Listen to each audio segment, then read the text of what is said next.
about. It's men on a mission and we're in the house. My name is Oscar, that's Mabel, that's Mo. And we're here to let you all know we're playing no jokes and we're playing no games. We're kicking back and we're taking names. We're taking titles, that's a fact. Men on a mission is the ultimate act. We're on a mission. We're on a mission. We're on a mission. We're on a mission.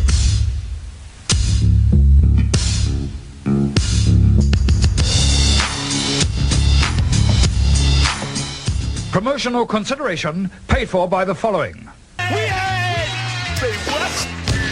A whole lot of superstars on this stage here tonight. But I want y'all to know one thing. This is my house. And when I say who's word attack skills and vocabulary too. Cover hits in this edition is all brand new. You're through. I'm interplanetary and like Doctor Who. So who? Fuck your beef, no relief. I step on stage, girls scream like I'm Keith. It is Saturday, and we are here. Ringtime Pro Wrestling back at it again. Keith and Keisha are in the building. Keisha, say hi to the people. Hello. Welcome to the weekend. The weekend. Yes. Officially the weekend. Not the day before, not the 2 days before, but actually on Saturday. We recording this thing because we was busy and we was about to go without a show, but hey man, the wrestling world blew up while we was chilling. Exactly. And since our last episode, CM Punk then dropped the proverbial pipe bomb on the wrestling world. Shook up the world again. Yeah, Steve Austin sat down with Vince McMahon, gave his response to some things. In between all that, there was some wrestling going on. There's some announcements going on. So we're going to run through a show, talk about our thoughts and feelings as we get to it. And as I sit here relaxed in my home studio, I just feel like saying, "Shawty going up on a Tuesday." Yeah. Get your girl in the club and she choose. Did you do not know why I like that song? Don't know why I like it. No. Love that song to death, Keish. The song's awful. I'm not one for new music, and I know it's terrible. That's the bad part about it. But man, that song come on the radio, I'll be turned up. Yeah, so yes. Your mom. Our mom will be turned up to that too, and I can't deal. I'm using young folks' language when I say the proverbial turn up, because usually I don't say that. But exactly. Keish, that record right there. Which is funny because like it's the only new song I listen to because I done discovered 102.9, which is the classic hip hop station around here now. Yeah. And Nicole's like, "You don't listen to nothing else, do you?" No, I said I like hip hop. I just don't like nothing new. Right. Exactly. So I can't deal. Yeah. That going up on a Tuesday. Don't know why I like it. I mean, Keisha, I don't want to meet no girl in the club on a Tuesday. I mean, honestly, if you at the club on Tuesday, it'll sound like you got your shit together. That sounds like somebody who ain't got their priorities straight. Exactly. And you know what? I said the exact same thing when I heard it. I said, if you're in the club on a Tuesday, you ain't doing nothing with life. Like, there's nothing going on with your life to where you are restricted to being in a club on a Tuesday. Like, yeah, you ain't got nothing. Life has shut down for you, and this is the best you can do. It's foolishness. I said, nah. And it's crazy because your parents enjoy that song, too, and I'm like, Ma, Dad, get your life together. Can y'all not really? So, and you can thank your niece for that one. Mariah got them all singing, and I said, you know what? These folks not to be going up on no Tuesday. I can't deal. So. Tell you, boy, that song is my stuff right now. Yeah. But aside from all that, just in case you didn't know, you listen to Ringtime Pro Wrestling. You can find us a variety of ways. We are ringtimeprowrestling.com. It's the all-everything website about Ringtime Pro Wrestling, which, if I can get over my tiredness and whatever is dragging me down, it will get updated a lot better. But there are some updates on there. I think I wrote a very thoughtful piece on CM Punk that went about 600 words. that, you ain't got to read it all if you don't want to, but just click on it so it gets some clicks. People say, hey, that dude been right. But aside from that, been a busy week. But we are RingTimeProWrestling.com. We are available on iTunes. Just search Ringtime Pro Wrestling. The Ringtime podcast is the one that will have the most up-to-date thing on iTunes. We're available on Stitcher Radio. We are on Spreaker. We are on SoundCloud. We are even on YouTube. We are on TuneIn Radio. Search Ringtime Pro Wrestling. So, pretty much, if you ain't listening to us, you probably just don't want to. Because we're everywhere. And we are trying to be everywhere and be everything in this podcast world. Other than that, that's that. If you would like to support the show monetarily, there are ways you can do that. On the Ringtime Pro Wrestling website, you can click the donate button and just donate. I take anything in my PayPal. Also, you can click the Amazon links. They're all over the site. Actually, on the Ringtime Pro Wrestling site, there's one that says like Amazon.com. And you click one of those banners. It'll take you to Amazon. Doesn't really do anything, but whatever you buy, it don't cost nothing extra. You buy what you was going to buy. You can buy that iPhone 6. You can buy that Amazon Fire. Hook a brother up. That's all. We get a little bit. You get what you wanted. And it's all good. You know what I'm saying? Right. Other than that, I think... Also, if you want to read, but you don't really like reading, there's a way you can do that. You go to www.audibletrial.com/Ringtime Pro Wrestling. Get that free audiobook download, the 30-day free trial from Audible. And, listen to some great books with some great authors. Some of the books are actually read by the author, which is very fun. Hey, like I told you, it took me like 3 weeks to get through Bossy Pants. I listened to it in 5 hours. So, it's actually a more efficient way to get through a book. Right. So, you know what I mean? Learn Spanish. Learn about code. I don't know. But do it with www.audibletrial.com/Ringtime Pro Wrestling. We hook that up for you. Other than that, I'm done shilling. Keish, let's get into the wrestling.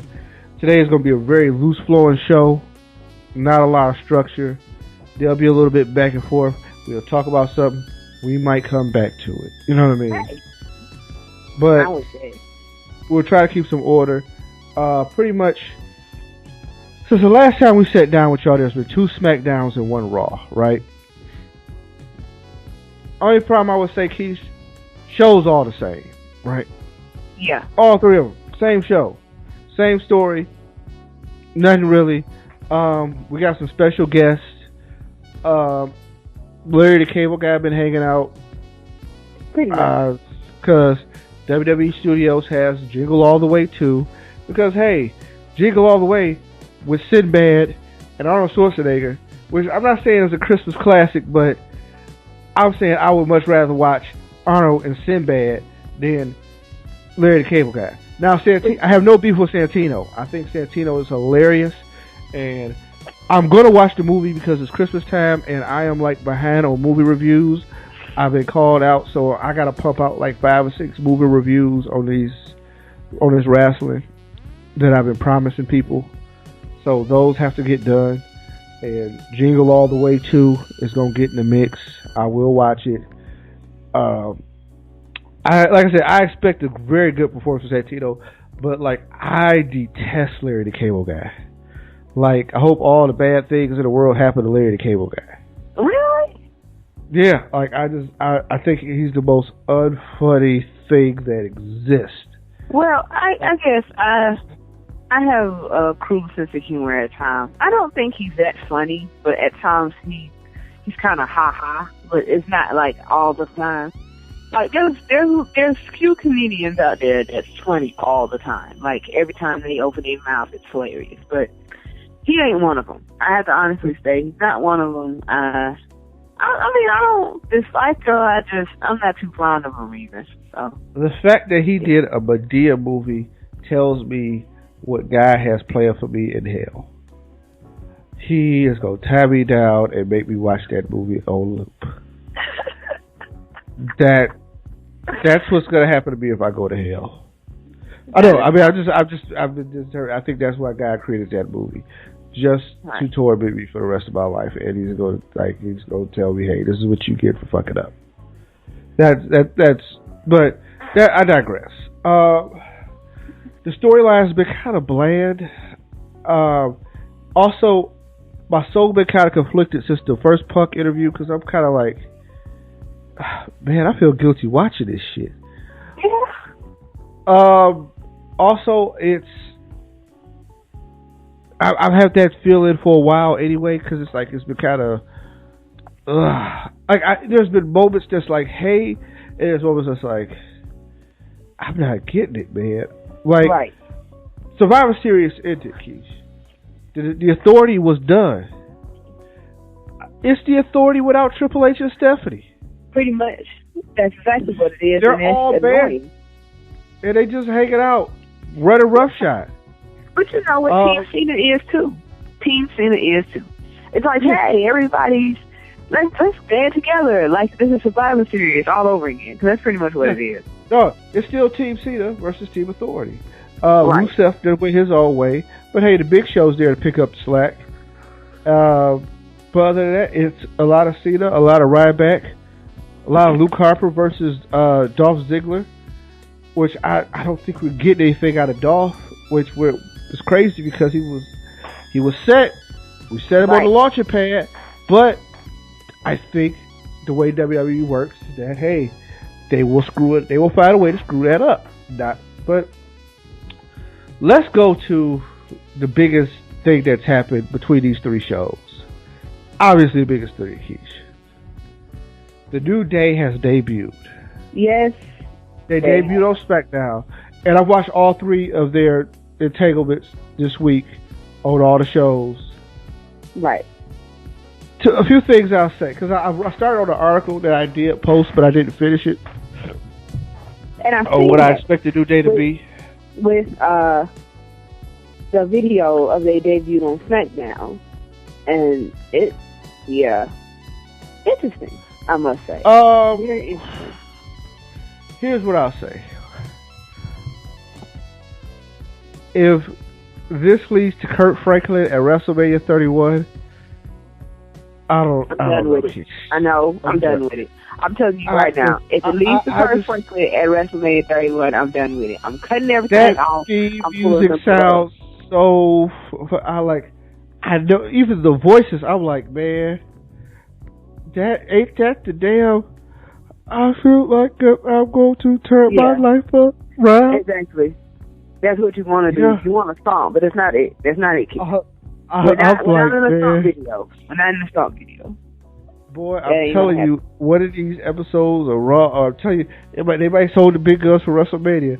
They're going to have that big crowd. And then I'm telling you, Kurt Franklin, God's littlest Christian, go slide across that stage. Right. Be like, yes, I'm going to deliver it. I'm like, you know what? No, I'm needing that not to happen, please and thank you. Because, but you know what? I have to honestly say that creative approach to this whole thing in the first place is awkward. And that's the word I want to use for it because I'm a little uncomfortable with it. I have to honestly say, I don't know. I really got them. I'm glad they got them together and they figured out something to do with them, but still, it's like, come on, man. Part of me expects to hear, I'm not gay no more. Look, I'm not doing with you. I swear I'm not. Yo, if they're young. All right, we picked back up after a little technical difficulty, but we are back. So, Keish, here's the thing. This faction or stable gives me enough in the tank where I'm like, I see the potential, I like it, but I also see the scariness of it. And I can see where it gets messed up. I can see where the WWE drops the ball. I think there's too many writers and there's too many people with their hands in a cookie jar. Because this day, first of all, it took them 3 months to get this together. Then, on top of that, it took them a few different directions. Like, when we first saw them together, it was kind of like, oh, they're going to be an angry stable, so we might have a heel thing going. Then they said it wasn't happening. Then all of a sudden, I start seeing Xavier Woods doing a James Brown in front of the choir I'm like, okay. Then I see Kofi. Then I see Big E. And did that promo on SmackDown. After the match, it was like, oh no. Oh no. Here's the in-ring stuff I like, right? Yeah. The outfits are okay. I like getting Kofi away from that damn blackface that he had on his tights. So I'm cool with it. Problem, and I mean, like, I love the mixed tag team idea. So I've seen it where maybe it's Big E and Xavier. I've seen Big E and Kofi. I've seen Kofi and Xavier. To have that dynamic, you don't know who you go face, that Freebird rule, demolition kind of thing. Right. Perfect. I love it. I can rock with that. WWE got to build a stronger tag team division to make that better, but I can get with it. But the gimmick still scares me. Whew. Like I said, too many writers, too many people with their hands in the cookie jar, combined with the fact that Vince likes to make fun of black people. That's why I say Kurt Franklin at WrestleMania, not a far stretch idea. No, it's not. And you know what? It's actually something that I could see actually happening. And I don't want it to, but I mean, it don't necessarily escape my mind. Like, that just sounds like a Vince idea. Hey, let's get Kurt Franklin and the choir to sing in the background when they come on stage and get them hyped up and jump around. He say Kurt Franklin. He probably don't know who. Who knows? I mean, I say Kurt Franklin being facetious. It could be Donnie McClurkin. It could be anybody black. Anybody get Aretha Franklin and say Franklin. I don't really know. Right. I just don't want it to be that. But I have a feeling that it's going to turn into that. Now, they're starting a feud with Goldust and Stardust, apparently. Which, I didn't like to book it on Raw, on Tag Team Turmoil. Like, I liked them winning the first match, but I would have liked them to have one Turmoil, be number one contenders, and then get sabotaged. Yeah. But, I mean, so far, they won 2 or 3 times you see on TV. They lost once. I just think you don't put a loss on a new team. I don't think you do that. I don't know. This has just become so big of a question mark that it's like, I don't even know if I want the answer to what is going to happen with them and what direction this is going to go into. I really don't. Like, I have to say right now, I'm loving it, and I just want to see what happens with it. That's where I'm at right now. And I'm going to stay right there, because if I think too hard about it, and if I try and question, what they're going to do with them, then I'm going to be disappointed. The future for them, and it's not a good one. But at the same time, I want to see more out of them, and I want to see more happening with them, of course. Individual titles and tag team titles and things like that. But I think they're off to a good start, and I just hope that it actually blossoms into something as opposed to just being what it is. In the immediate time, I don't see this as a main event stable or anybody spawning to the main event out of this. But that's in the meantime. Things can change. But the way it's set up now, I would say temper your expectations to this just being a mid-card thing. But hopefully they can rock this mid-card thing, and we'll see what happens with that, right? Right. Okay. On to, I think Ms. Dow is crazy and insane and funny. I don't like Miz and the Naomi thing. I think that's just weird, especially since they never really acknowledged John and Trinity's relationship on camera. Right. So now it's like we're trying to force it thanks to the TV show. Like, I think Total Divas, one of the problems with Total Divas is that they take it and they try to ingrain it too much into the WWE, which is not how that's supposed to work. They did do that at first, and I liked it that originally way. The show was like, hey, these are these ladies' lives, let's watch their lives, and then the story was the story, right? Right. And then you watched it on the back end. Well, now what they're doing is they're trying to create a story. I don't know if they're trying to make it seem like the real is not real or what, or They trying to make the fake seem a little realer. And now they've crafted stories for the Total Divas with their lines, and it looks stupid. So now they have these things that are stupid that happen on a show just so they forced to play out in a ring. And it's like, I guess the idea is to trick you that these things come from real issues, but it's very obvious that it's manufactured. So I think what you've done is you've exposed the business on both sides of the coin. I'm tired of TJ coming down to the ring with Natty. I think that's stupid. It doesn't. And I'm tired of Natty coming to the ring with every match with TJ. I think it's, and then he comes down in character, like he has on headphones and a coat and looking stupid. Right. Exactly. Well, it'd be different if it was like they played the over obsessed couple, and maybe he'd be tripping chicks and helping her steal matches, and they were both heels. Him trying to be heel, but it definitely would be understandable. But they're not. Like him trying to be heel and her trying to be babyface, and then they both there together. Looks real crazy. It does. Because he's looking at her like she's looking at him crazy all the time, and, you know, she always got this angry face like, dude, seriously. And it's not cute. Because, you know what it says? We have problems in our marriage, and we want to show everybody what it is. That's exactly what that says. Even if that wasn't intended on what it was supposed to be like, that's pretty much what it played out to be. So it looks horrible. It looks horrible, and you don't want it to look like that. You don't want it even to be like that, but it is.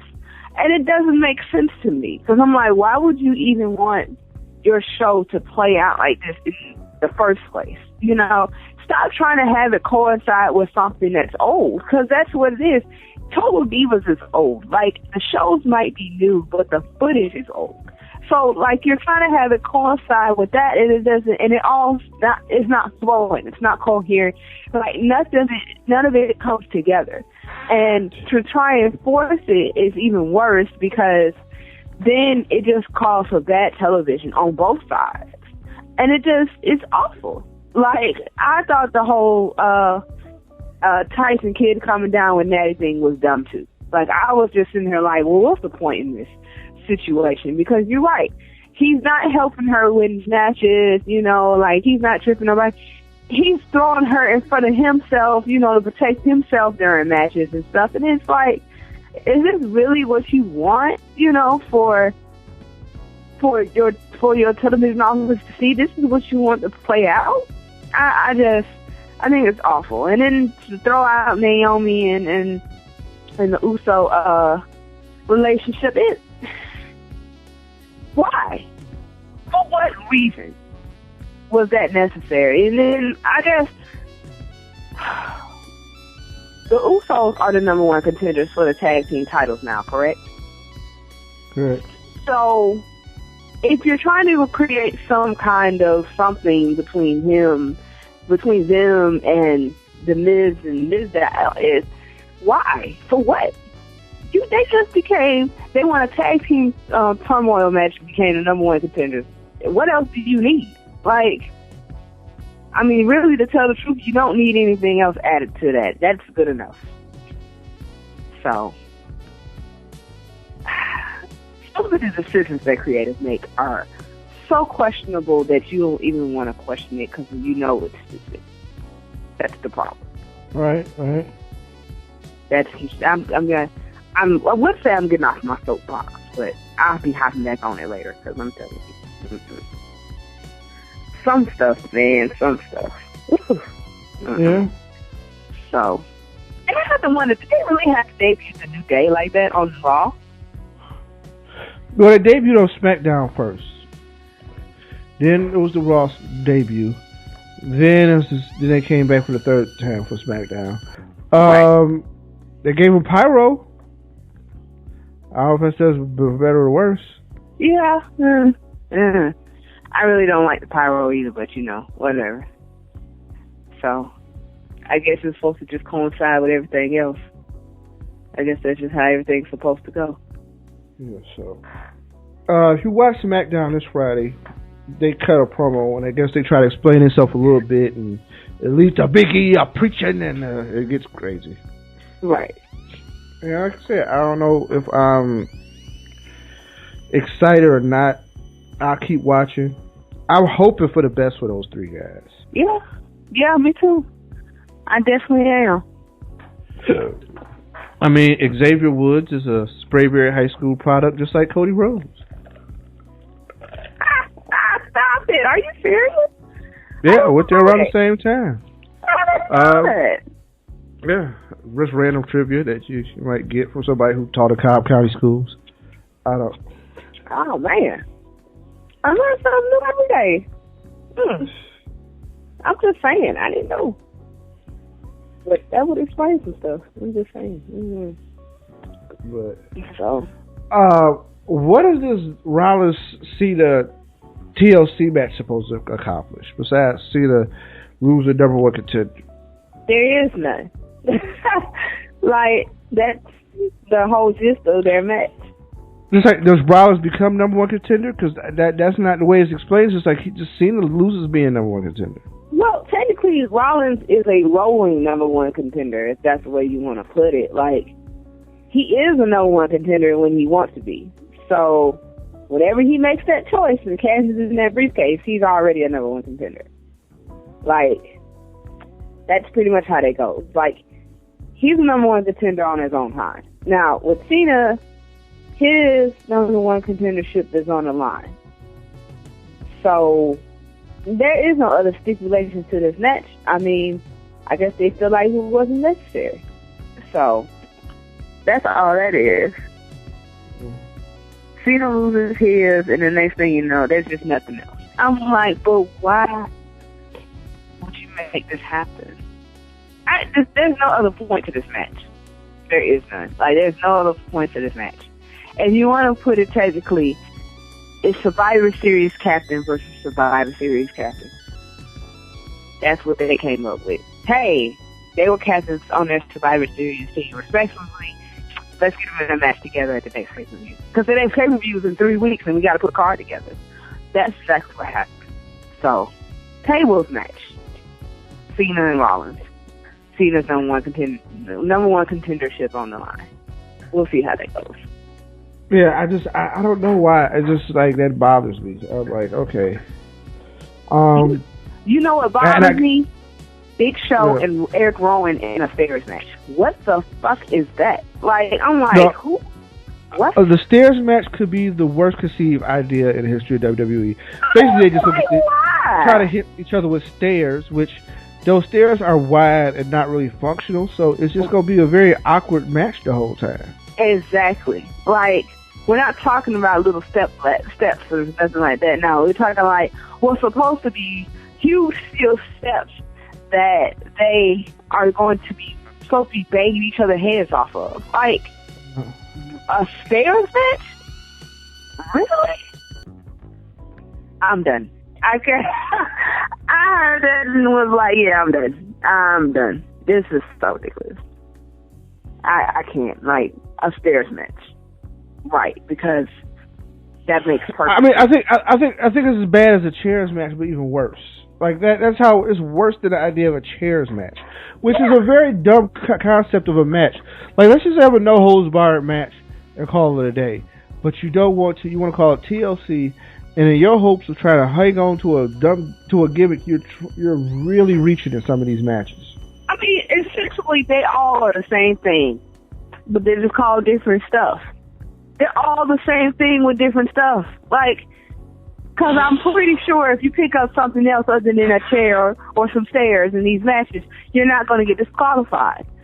Like, there is no disqualification rule for picking up another weapon and hitting your opponent with it, i.e., a hardcore match. Like, it just, no holds barred. There is no difference. And of course, with TLC being in place, you can't just have a ladder match and call it a ladder match, because essentially tables and chairs can get thrown in that, and then you have a tables, ladders, and chairs match.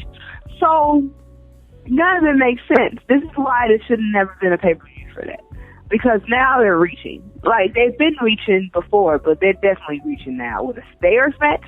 Stairs?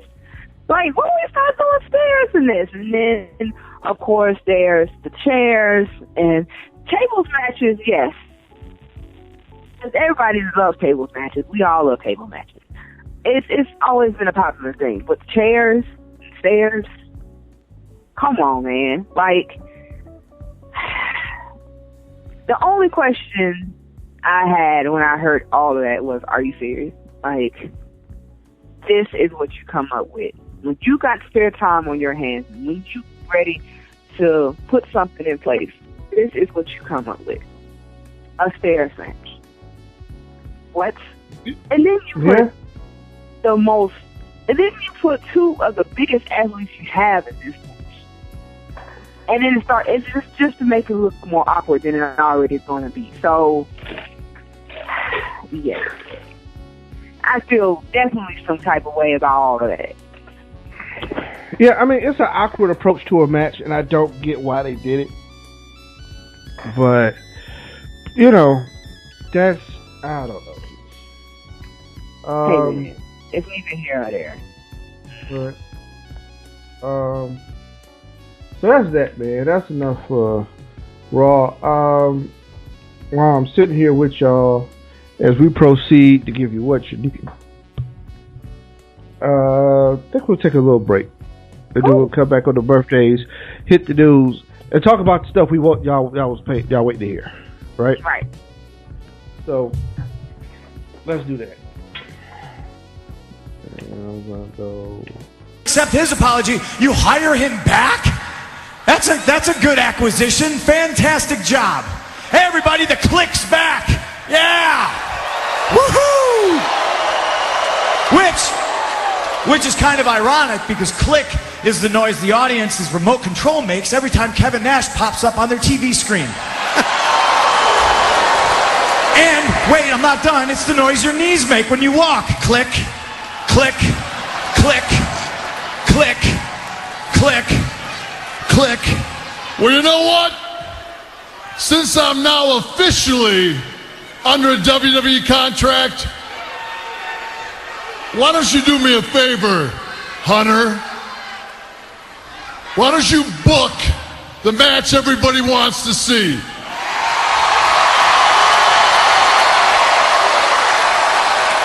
Why don't you book the match he thinks he wants? Kevin Nash versus CM Punk.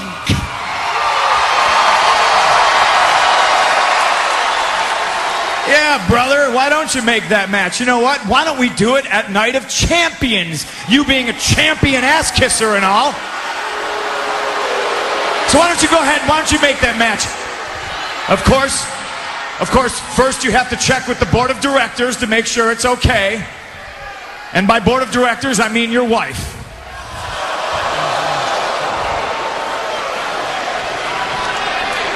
So come on, Mr. COO, make the match that he thinks he wants. I mean, your wife's the one who runs the show around here anyway, right?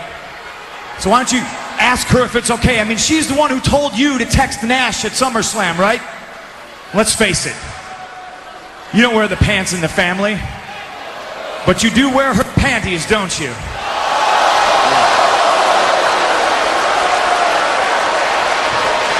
Pipe bomb.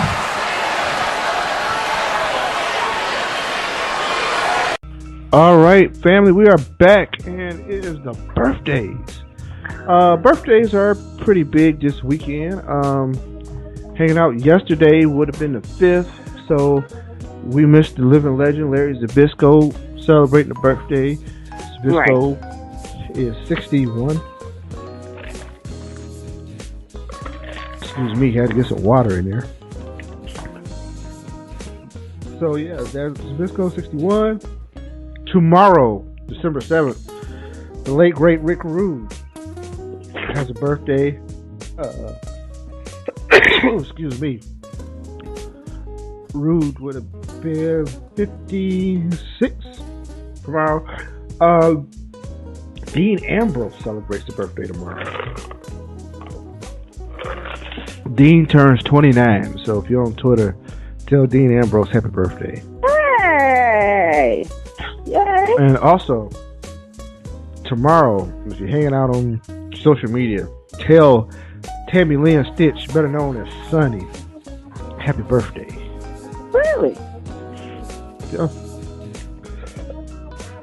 Yeah, Sunny is a vibrant, or will be a vibrant 42 tomorrow. So, tell him a happy birthday. And that's it for birthdays. So, Monday, while you watch the Raw, tell Michael Cole happy birthday. That'll be fun. Yay! So let's go down to news, Keith.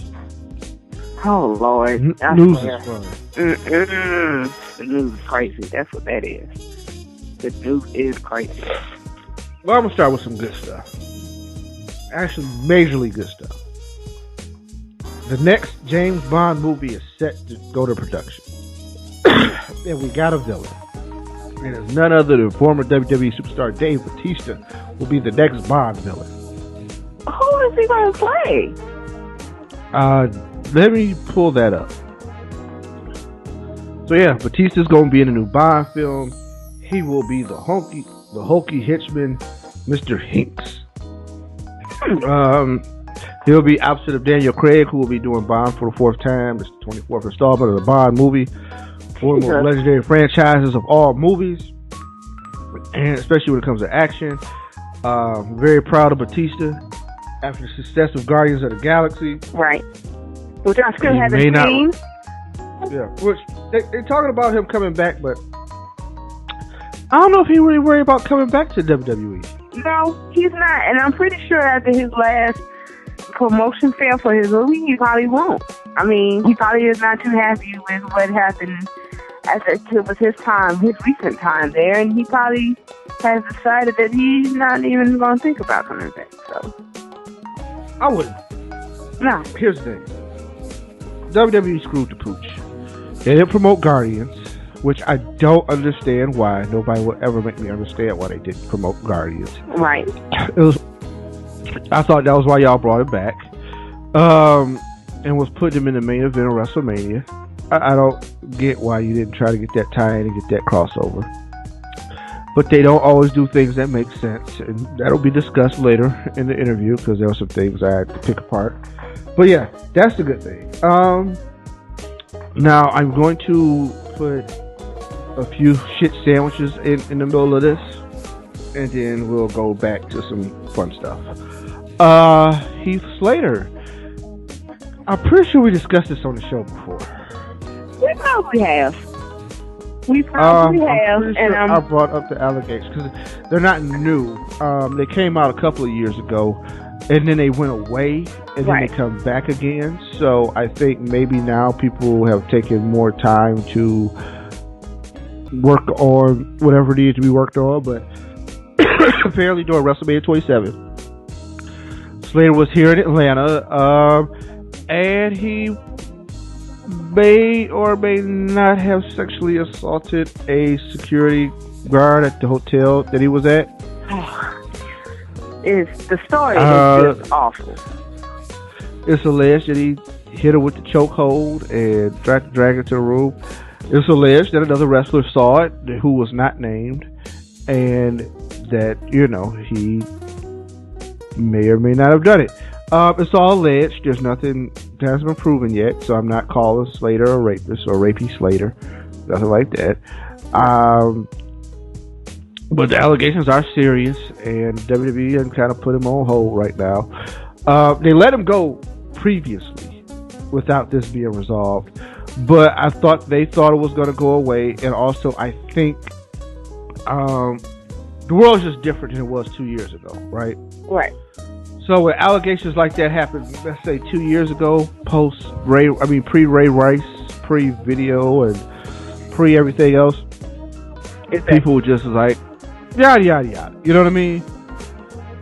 Now it's like, whew, hey man, you better stay away from that. Yeah, exactly. Because and it's going down. I mean, hey man, Bill Cosby learned you'll lose all of it, right? Right. So, and deservingly so, if it's true. You know what I mean? Deservingly so. I don't think you can put a price on that, but because it's the most despicable thing in the world to me.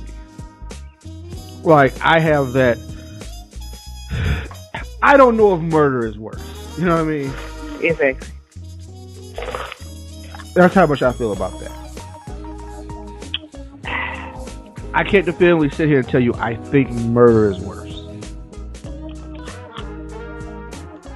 I don't know. Serial killing? Now, serial killing? Yes. You know what I mean? Right. The old Aaron Hernandez? Yeah, that right there is horrible. That's taking that one, though. Like, nobody can.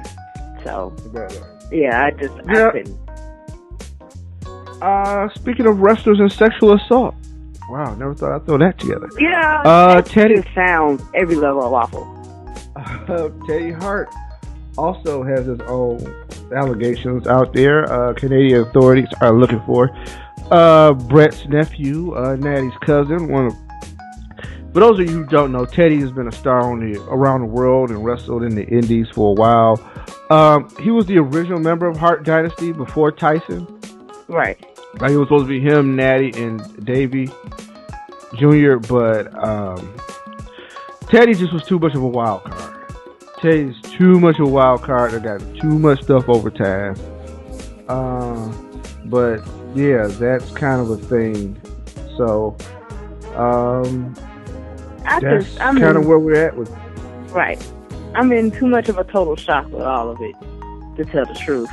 I mean, I'm not saying I don't usually use the spin level. I didn't know that could happen. It could happen, and I'm not saying that no one's capable. The words that I'm trying to find are just hard, because you never think that, someone that you looked up to would just, and I'm not saying this somebody that looked up to, but it's just like, there's somebody out there that looked up to this person, and they're just kind of like, really, dude? Like, this is what you do?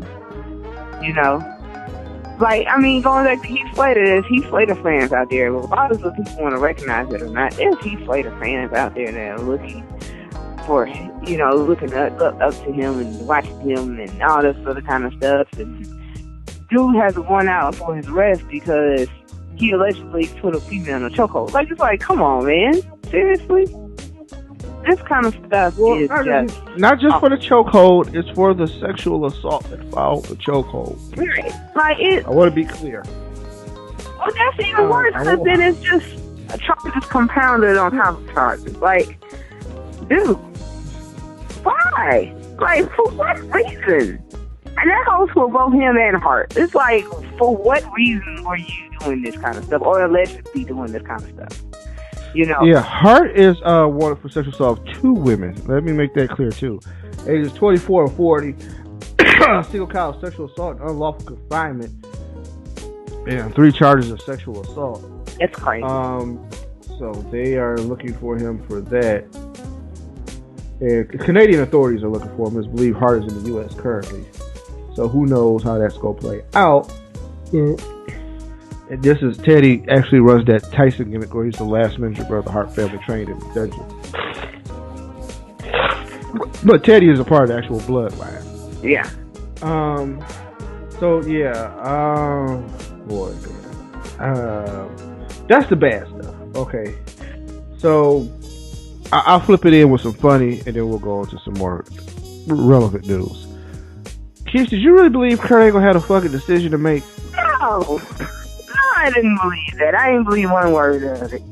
Because people was like really putting it up. I mean, I was looking at different sites, and people was really putting that up like this was news. Like, Kurt Angle's deciding his future. He has a major announcement. Is he coming back to the WWE? Is he going to re-sign with TNA? They were throwing it out there as if, like, this actually existed. This doesn't exist. Come on, man.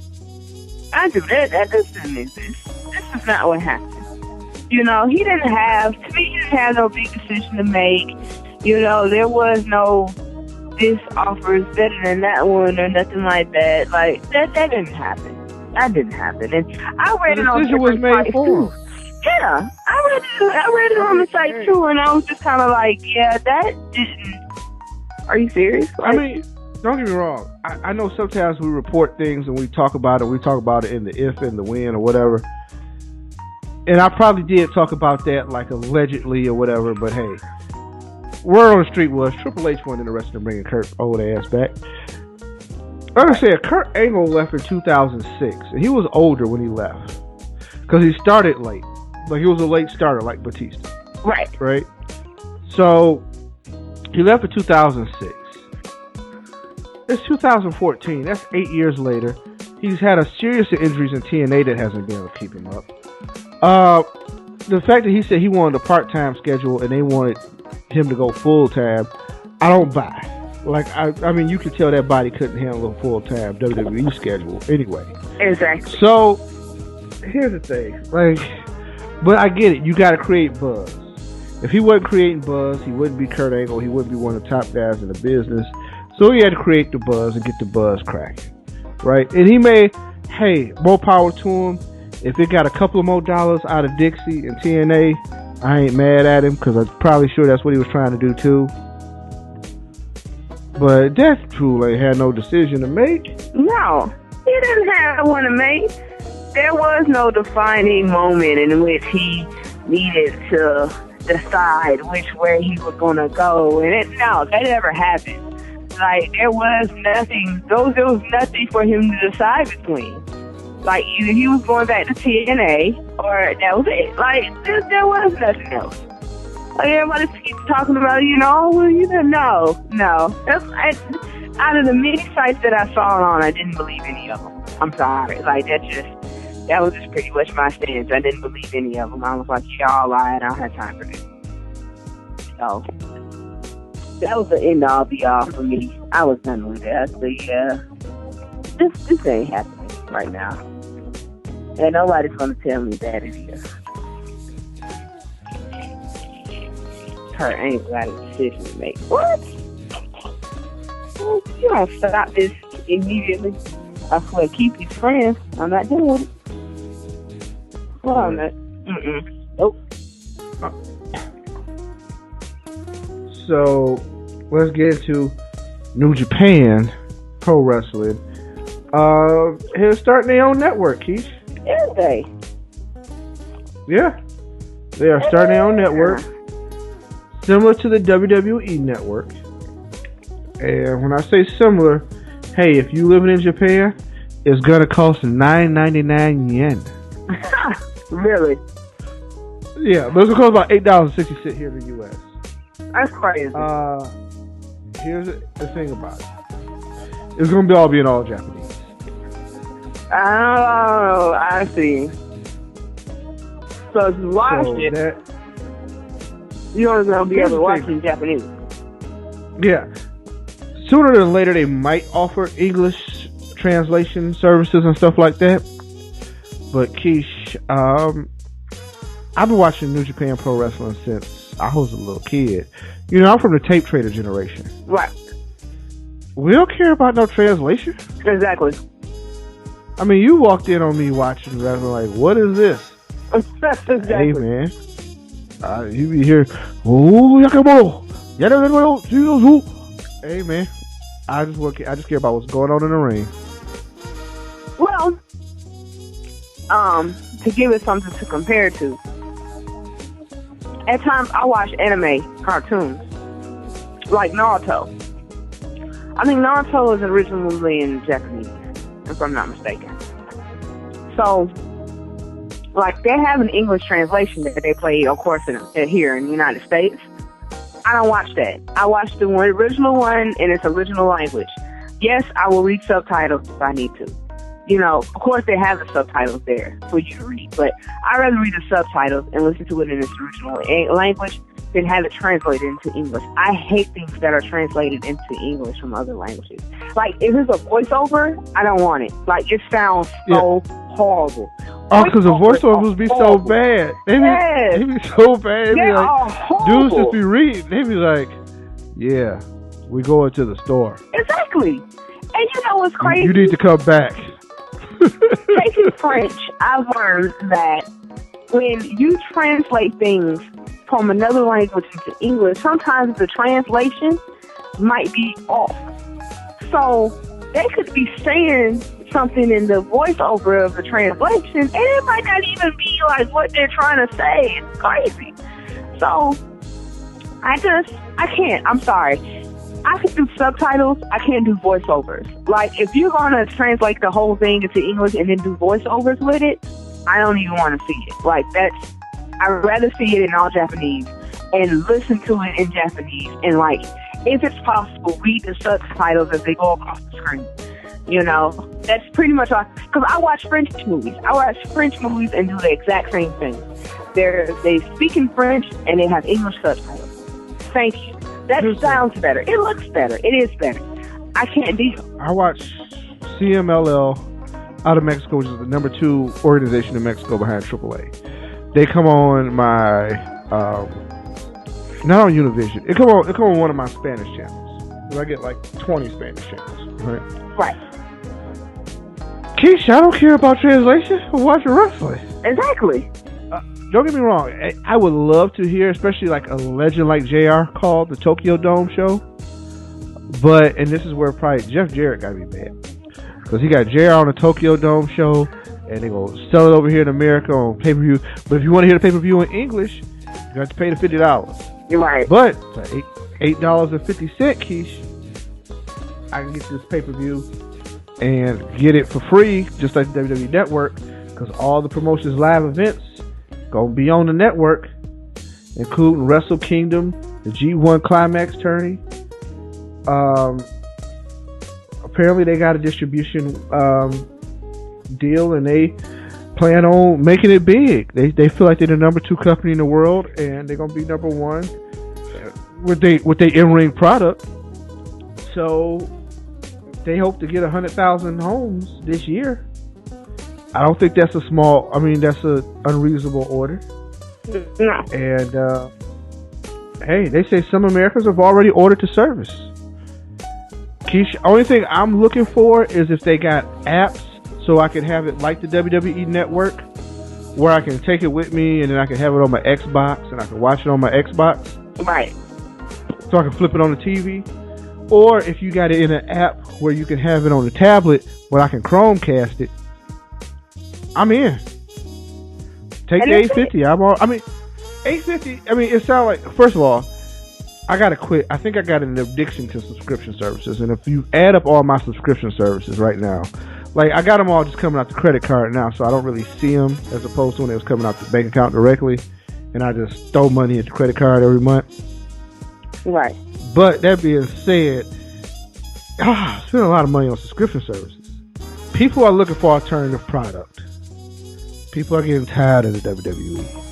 I think a lot of WWE Network subscribers that I talk to, we talk about the past. We watch the pay-per-views and talk about the past. Like, it's not hard for me to get a few people together and say, hey, y'all want to watch Clash of the Champions? You know what I mean? Exactly. Not a big deal. It's the current things that are hindering the product, right? The current state of creative. New Japan ain't about that creative, man. Like, when you watch it, it's about watching wrestling. It is pure. You know what I mean? That's exactly what matters. That's the whole point of it. It's about being entertained by the matches, right? And I think this is going to be... They already got to deal with ASX to broadcast some shows. They're going to be older shows, but hey, they've been like from like 2013, but I hadn't seen them. Exactly. So they'll be new to me. So I'm probably going to watch that.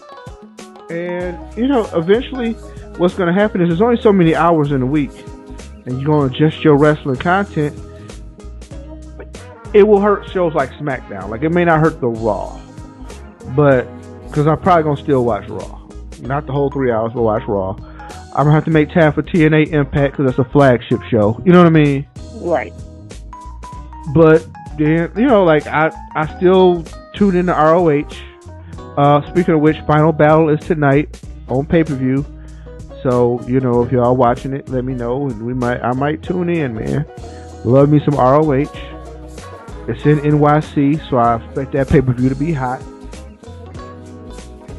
But yeah, man, I'm gonna look into this New Japan Network, and if a lot of things I like, right, they'll be taking my $8.50.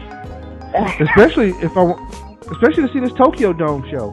Because even if they don't necessarily have an app, if it's just streamed through the internet, you know what I mean? Yeah. I have no problem taking the HDMI cable and slapping it to the side of the computer and throwing it on the big screen. So either way, I still get the Tokyo Dome. You know what I mean? Especially if it's in like HD or something online. I hardwire the laptop in, make sure I got a good connection, and we good to go. So yeah, Keish, I mean, very excited about that. $8.50 is $1.50 cheaper than $9.99. It is. And hey man, if you love wrestling, like I said, I like the New Japan style. And hey, if New Japan can have an extra revenue stream where they can have extra money, where they can entice people, CM Punk or other people, you know what I mean, to come over, right, for big paydays. Hey, we could really put some pressure on that other company to make some changes. Because here's what I'm going to tell you. I don't think the WWE is ever going to make any changes with the current state of affairs. Because they win it. And they can't lose right now. Because there's nobody to make them lose. Right. Right? So TNA just ain't ready. And they're far and away. And there's no more reason. WCW made them change. Because WCW put them on their back. And they matched them buck by buck, and they couldn't hang. You know what I mean? Exactly. So they had to change to keep up. ECW was a reason that they had to. They noticed what was going on, and they had to change. They're not going to change on their own. They're going to have to change for fear of losing ground and losing fans. And they have to feel it. Because right now, they just blame other stuff. Because they're still number one. Right. So the fact that the ratings are lower now than they were when they were losing the Monday Night Wars, for whatever reason, doesn't bother anybody. Right? Right. It's somebody else's fault, but it's not theirs for their bad creative division. The fact that the pay-per-view buys ain't what they used to be, or pay-per-views are dying business. You know what I mean? It's the reason why this network don't have the... I thought they could have fell into 1.5 million subscribers. I thought they were going to have like 4 million subscribers, honestly, to this network ish. At least 3. Yeah. To have 800,000, or not even quite reaching 800,000, is whew. I would have never called that, right? Right. Even with international distribution, they're not really. They can't make the number scream like I thought they could. So I think it says a lot. It does say a lot. It says a lot. But also in the news that I was happy about, CM Punk. Apparently he's gonna have a meeting with Dana White. Don't know what it's all gonna be about. I don't think Punk is gonna fight right away. Also, it's in his non-compete clause, just like it's in Del Rio's apparently. Right. That they don't want him to fight for UFC. Which I think even makes it hotter of a ticket. Del Rio, I understand because he's a former actual pro fighter. Punk, not really sure. It's just he trains a lot with the UFC. He identifies as a lot of friends, and a lot of fans of the UFC follow CM Punk. Right. But CM Punk on commentary, maybe not even on the main pay-per-views, but maybe, you know, like on the Ultimate Fighters or on the UFC on Fox. Which one? CM Punk get on and do commentary. Nuts. Yeah. Pay-per-view, CM Punk, you know, kind of do a special thing and a 3-man thing with Joe Rogan and the other guy. Right. Bananas, Keish. Bananas. Money over money. I'm telling you. And I think with the non-compete, if he comes in as commentary, I bet you it's probably a way around it. I bet there's a way around it if he does commentary. Just a little bit. Yeah. Bellator MMA, only shot that they have is that Spike TV has a ton of money, and now they've bought into the promotion, and that they're not in the contract, right? Right. But I would say UFC has a much better shot because I don't think Punk wants to do anything half speed, and I don't think he wants to do anything on the lower level, and he has a chance to do things at the highest level. I mean, he's been training with the Gracies. He's been hanging around. He knows all the people. He's been around all the fighters. He trains with fighters. I can see him hanging out in the UFC as CM Punk. And I think it'll be a chance for him to earn some nice paychecks and probably not even fight right away. If he fights at all. Exactly. If That's he the ever point. fights at all. Because he can make money with the UFC and never have to fight. Never. So, I think people need to take that into account. Very excited. I'm a huge UFC fan. And as we know, I'm a huge Punk fan. So, there's that. There are some more news and notes out in wrestling. We could have did a whole show on news and wrestling news articles this week. Yeah. Guess we could. That's how crazy. The news has just been crazy and crazy these days. I mean, oh my God. Yeah. Yeah. I think we talked about this before. That the WWE was scouting top indie performer, cool guy to follow on Twitter, Uha Nation. Gabe Sapolsky and a few other people have confirmed he is signed and should be heading to the Performance Center. Cool. Yay. He's a big guy that everybody, I think they would like. Right. Physically imposing. You know what I mean? But he has tons of personality. Caution though, he's a black man, so that can hold him back a little bit. But I don't know if they're just waiting for what they feel like is the right black guy. You know what I mean? Right. They had high hopes for Bobby Lashley, but then they screwed him over because I think, certain people got paranoid and held him back. I mean, what is the definition of like the perfect black guy when it comes to this business? Because it just seems like that. I wouldn't say it doesn't exist, but it's kind of questionable. The WWE has never really been good with the black wrestler, right? Right. Like, there's never been a WWE Black World Champion. There's been World Heavyweight Champions that were black, but never a black WWE. Like, there was the WWE banner belt. Mark Henry wore the World Heavyweight Championship. He was the ECW champion. You know what I mean? Right. Ziggler Jackson was the ECW champion. Bobby Lashley was ECW champion when they were owned by WWE, not WWE champions. You can give me that equal champion bullshit all you want. So you would have wanted the flagship belt that says WWE, the one that goes back to Bruno Sammartino? Yeah. He's never been WWE champ. Booker won the World Heavyweight Championship. You know what I mean? He was 5-time in WCW. Now, very ironic in the world of wrestling, in the bizarre world that it is, the Up North promotion that identifies with New York and the multicultural and always with ethnic and stuff like that, never had a black world champion. You know who's had the black world champions? Southern Wrestling Promotions. Yeah, they have. TNA. That's TNA, what's crazy where about they it. didn't have a black world champion.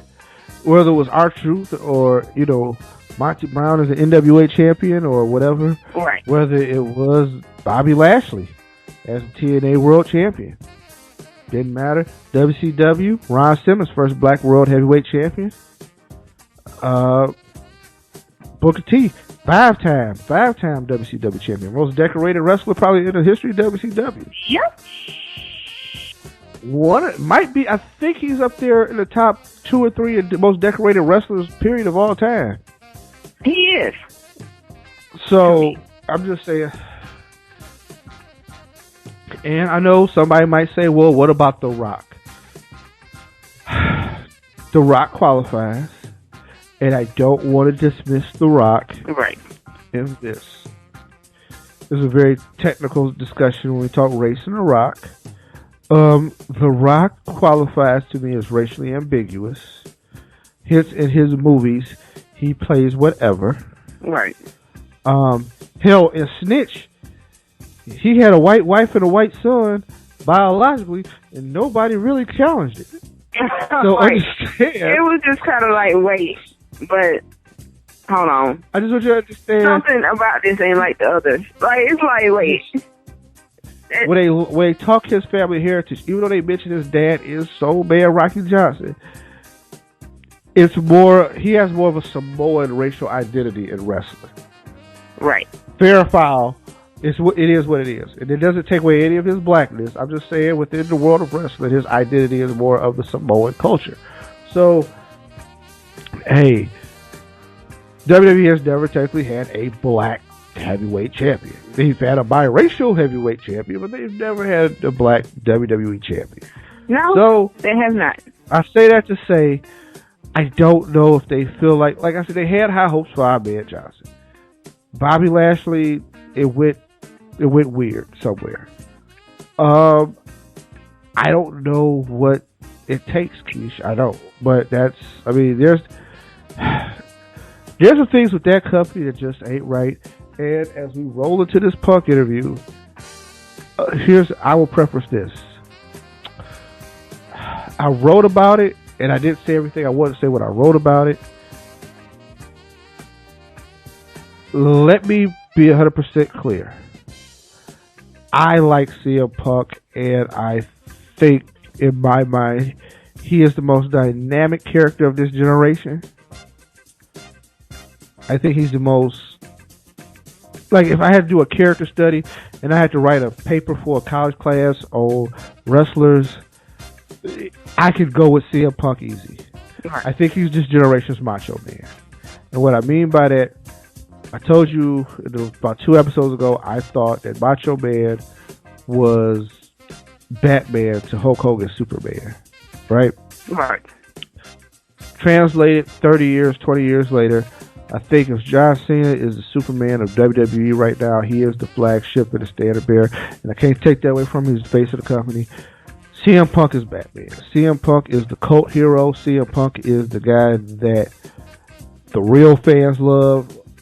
CM Punk is the guy that was more dynamic of a character. That's why he can go from heel to babyface, heel to babyface. When he's a heel, people still love him as a babyface. You know what I mean? Yeah. Because he as a character is the guy. We love him. You know what I mean? Can't take it away from him. So if I say things and it sounds a little biased, that's why. I see CM Punk as this generation's Randy Savage. You know what I mean? And that's, if you know me, that's about as high as an honor you can have in my mind of a wrestling person. Okay. So, got that out the way, right? Right.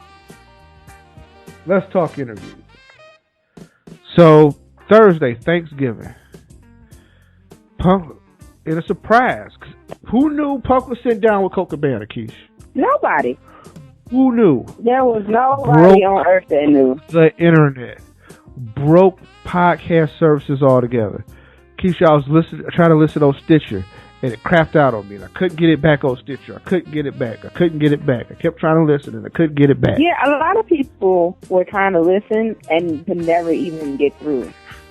Went to iTunes. Couldn't get it on iTunes. When I would try to download it say it couldn't download, couldn't play on this equipment, couldn't do this.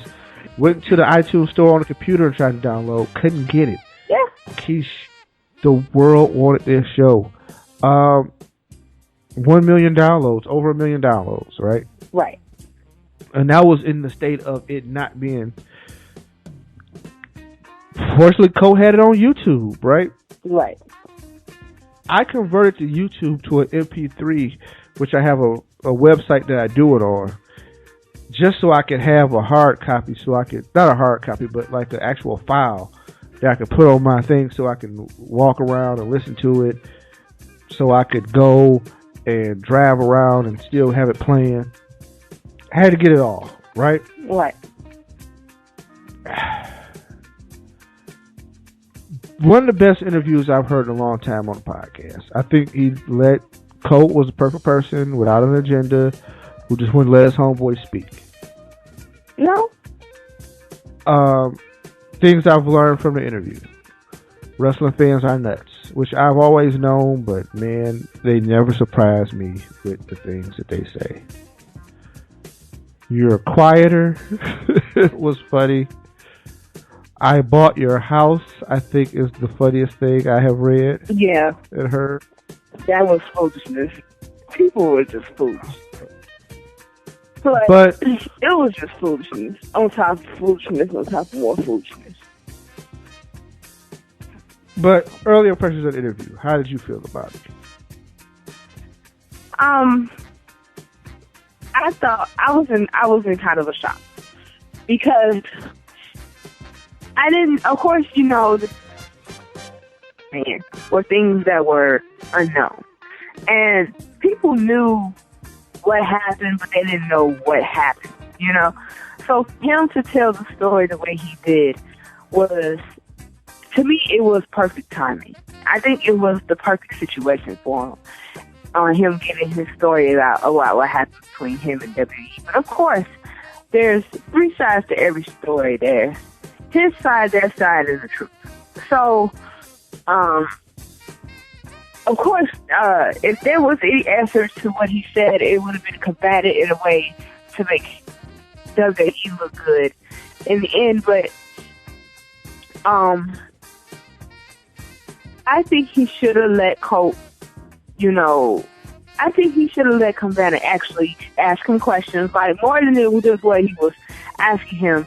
He should have let him speak a little bit more, try to make it a little bit more of an interview.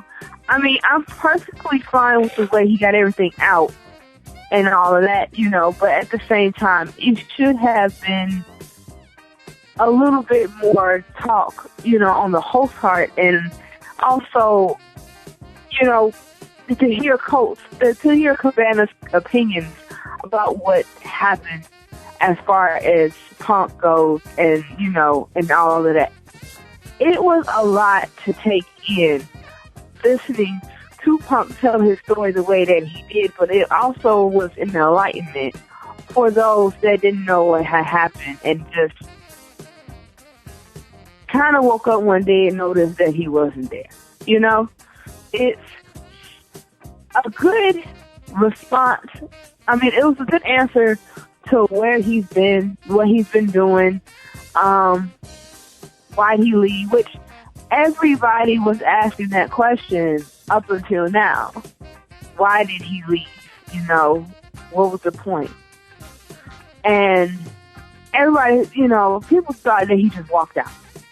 But now it's understandable to why this had to happen, and why it did happen, and where to go from that standpoint.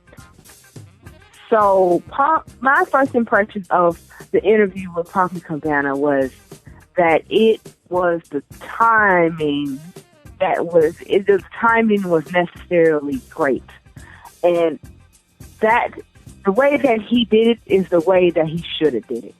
I don't think it should have been told to any other magazines, any other podcasts, any other news places, none of that.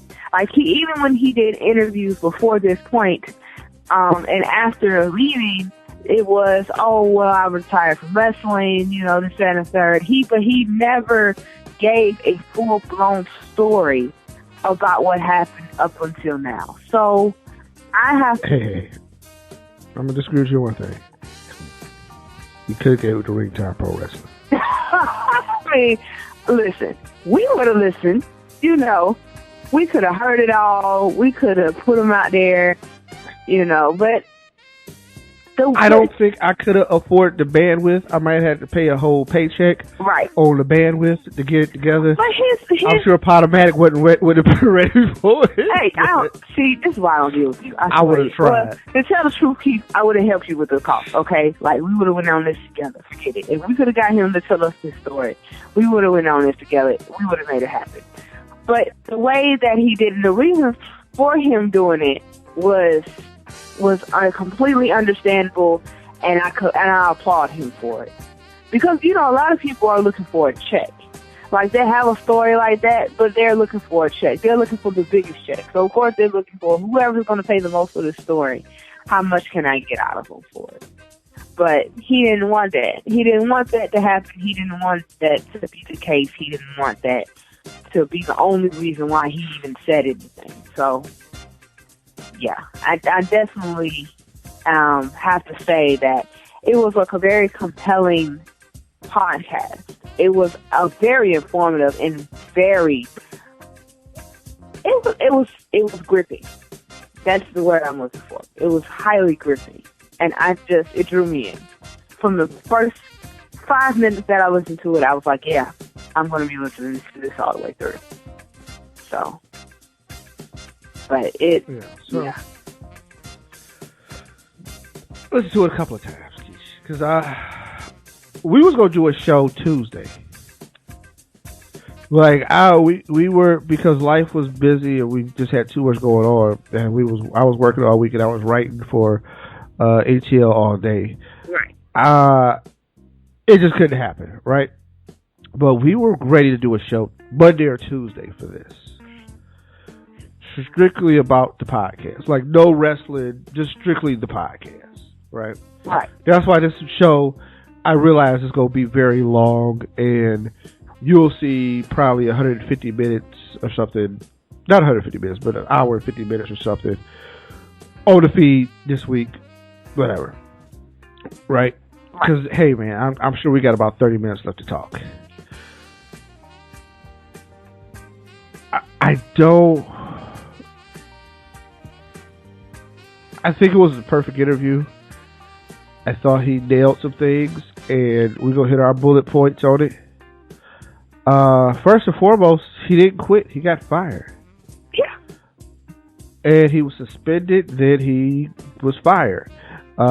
Which is bullshit when they were on that conference call with the investors, because we all thought we was in the know, and they said, he told investors, hey, he's on a sabbatical, because they were worried. So investors was like, hey, where's this dude that, you know, everybody like and makes money, right? Because he affects the bottom line. And that's one of the things why Punk was like, hey, I know my money, I know my value. Right. Yeah, you do, because the investors was worried about it, right? I want to say this. I was fine with him quitting.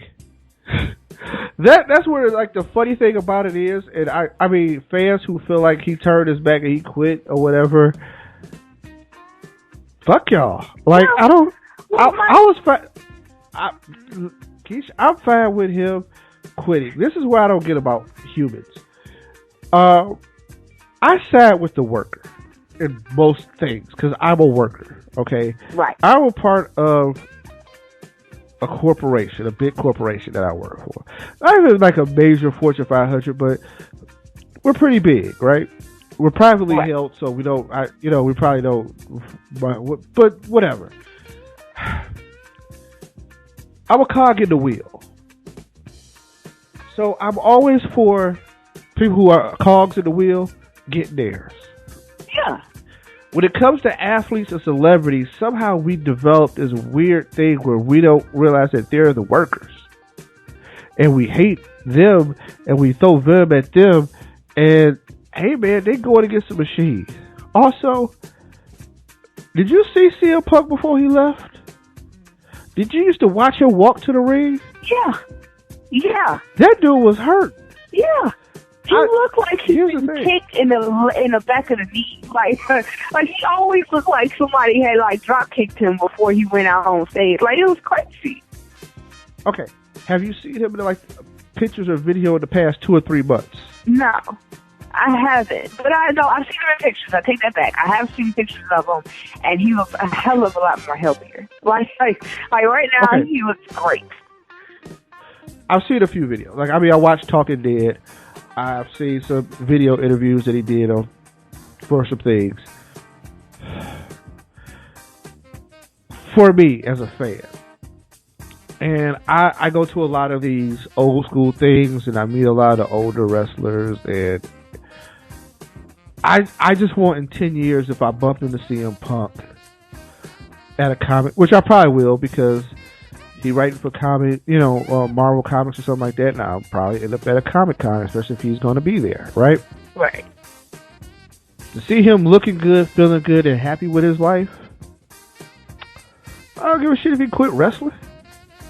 Because I'd rather see that than go see him at, some, and he limping, he got an artificial hip, and he got a fake knee, and he got 5 more surgeries, and, you know what I mean? Right.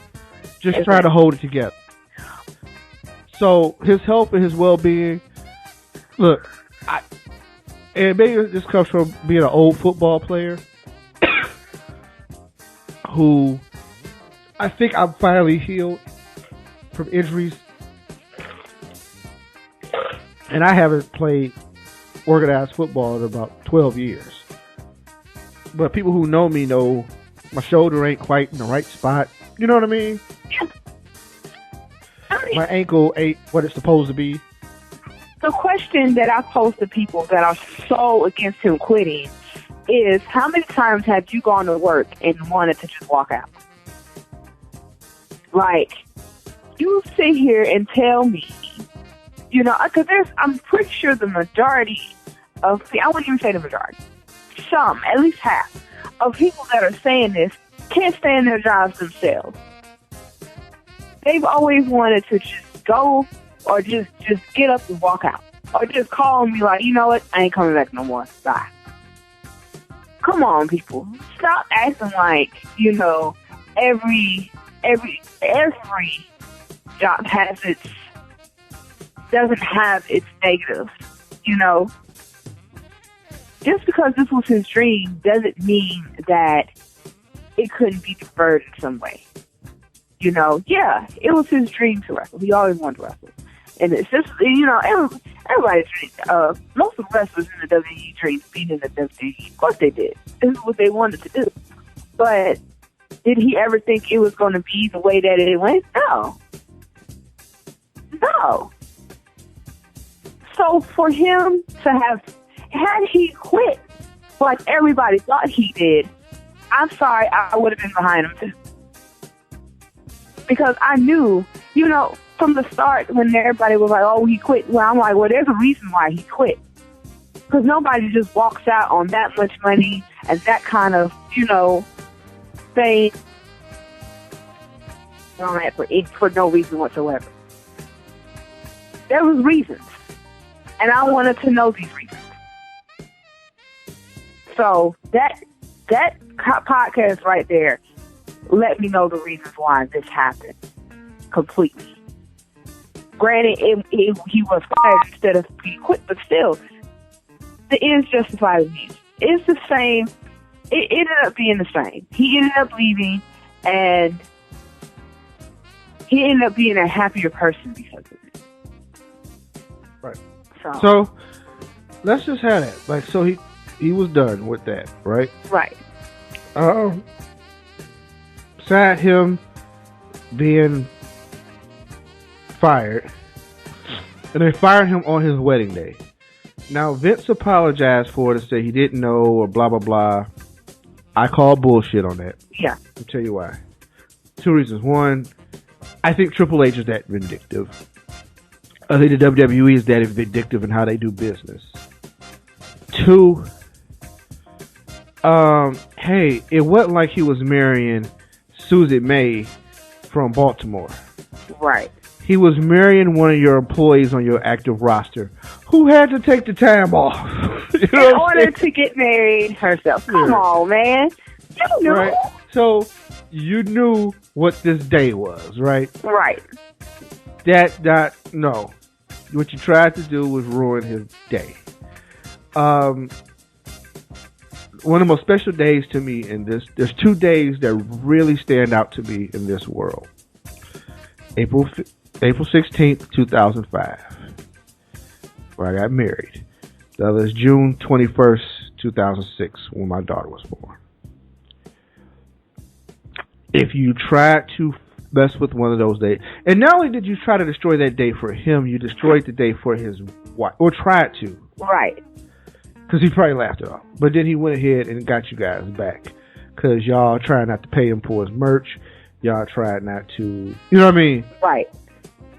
And John said it was just going to slide up out of there and be done with it. But it wasn't. But that's why they had a settlement. Because they could have like he said, you have to be a lawyer to understand this. They could have put the screws to him for breach of contract or whatever. But because he's an independent contractor, like, they talk out of both sides of their mouth. Right. First, you under contract and you this, that, and the other. But then you're an independent contractor when it comes to things that they need. Right? Right. So, and I mean, I'm saying this as somebody who, hey, WWE may never hire me after listening to this. You know what I mean? And I'm very well fine with that because that ship has sailed anyway. You know what I mean? Plus, I know, hell, I would be better getting a job writing for Blackish and then them trying to sign me after that. Yeah. Right? But that kind of treatment. I mean, that's just, aside from all of that, that kind of treatment. Nobody. And first of all, the writing staff has gotten way too bloated. And even when it was down, I've heard too many horror stories from actual writers. You know what I mean? Right. Like I said, when people who've actually had the gig, and it's like, oh no, I couldn't do it. Because I blow up now, and I'd be fired after like 3 months, because I've been told somebody, fuck you, and somebody would think they tough because they actual wrestler, and try to swell up, and it wouldn't have ended well. You know what I mean? Exactly. Because, hey, this ain't no scripted match. I'm not dropping no elbow. That chair shot gonna be real as shit. Exactly. When it comes. All right. There ain't gonna be no hands in front of the face to stop the blow. Yeah, no, we're not doing that. It ain't gonna be none of that. We ain't doing that. Because I'm fucking you up. But that's neither here nor there. Let's get back to the discussion of this interview and this, because I think it's a very clear dynamic of how the business is ran and the dirty things that's been done. And some of the details of this podcast were exactly similar to other wrestlers who've left the company. Right.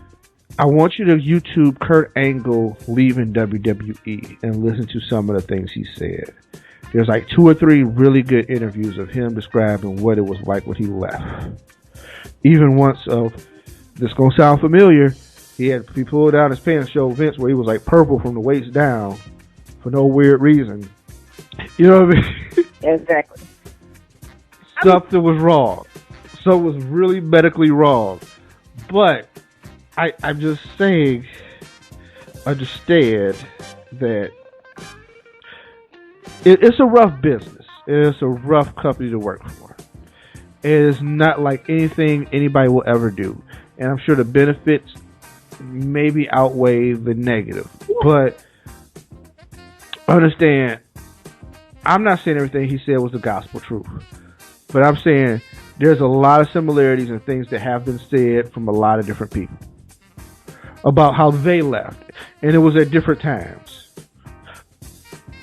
And you will notice how people adjust their stories, because people who are hoping to still get a WWE check or still work for them will look at this differently than people who they done with it altogether. Right? And the people who done with it altogether, to me, have a little bit more credibility, because who gonna slander their boss, or who's not going? You know what I mean? Exactly. That's exactly. I can't rock the boat. That's exactly the point. But yeah, the wedding day thing, I think was horrible. The creative differences, that I think it just highlighted what everybody knew. Right. Like, we knew they had no plans for Bryan going to WrestleMania. You know what I mean? Like, he was in the program with the Wyatts and hell. I've heard rumors of him and Sheamus having a match. Yeah, you know what I mean? At WrestleMania. Just awful. Come on, man. Really? So, but Bryan got his shine because they had to do something, and they was in panic mode. Right. And it was beautiful. But then they tried to piss on that after he got it. You know what I mean? Because they didn't want to do it. they don't want to do things that the fans push. Right. Like, they don't want to do things that they don't understand. If they have an idea, they want to go forward with something. They want to go with it. You know how they don't want to do things that fans like and fans push? Remember Zack Ryder? Remember Z True Hollywood Story? Remember how it was an internet sensation that he blew up on his own and worked hard and built? Yeah. Then the WWE got a hold of it and pissed it away. He was over by himself. He had his own internet show, and everybody loved him for just him being him. And then they were like, hey, let's take control of that. All right, now let's burn it. Like, are you serious? It was the worst thing they could have done for him. And it was awful. Awful. Right. How long have we been waiting for Dolph to get his? And then right now, it's starting to look, after he had that moment at the pay-per-view, it's starting to look like, okay, back to the other shit. You know what I mean? Right. So, the creative, whether you think Puck is right or wrong is up for debate. Whether you think, I mean, I don't know, like him walking out on creative or whatever, that right there, I don't necessarily, I mean, it just happens. There's just going to be differences, right? Right. I mean, if I was writing the show, I'd write it my way. So, I mean, there's just going to be differences. The biggest thing I got from the interview. Oh, well, let me address this before I go to that.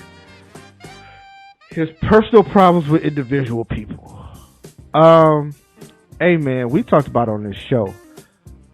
When Ryback got pushed to the moon right there because they ran out of people and they didn't know what to do. Yeah.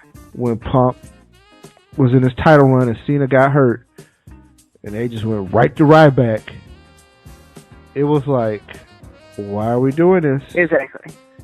He wasn't ready. No. Ryback, he wasn't ready. I'm sorry. And he was dangerous. He was a big guy. I will not call him steroid guy. I don't know if Ryback is on steroids. But he was just... I will say this. He has the physique that does match people's physiques on steroids. Yeah. But he was just I don't know if he's on steroids. The thing is, people didn't really know his wrestling abilities either. Like... still to this day, don't have a lot of them. No. Okay? No. Not as strong for it. Not a technical marvel by any sense of the imagination, right? Which is bad. Which is bad. They end up putting him in the angle with Ryback again, with Heyman, which we didn't like. Right. I mean, those are things we discussed on the show before, so I'm not going to overly rehash that. My major thing I thought was bad was the medical stuff. Yeah. The forcing them back quick and this, that, and the other. And I'm going to tell you this. Not uncommon with guys that have had injuries before who have said the same thing.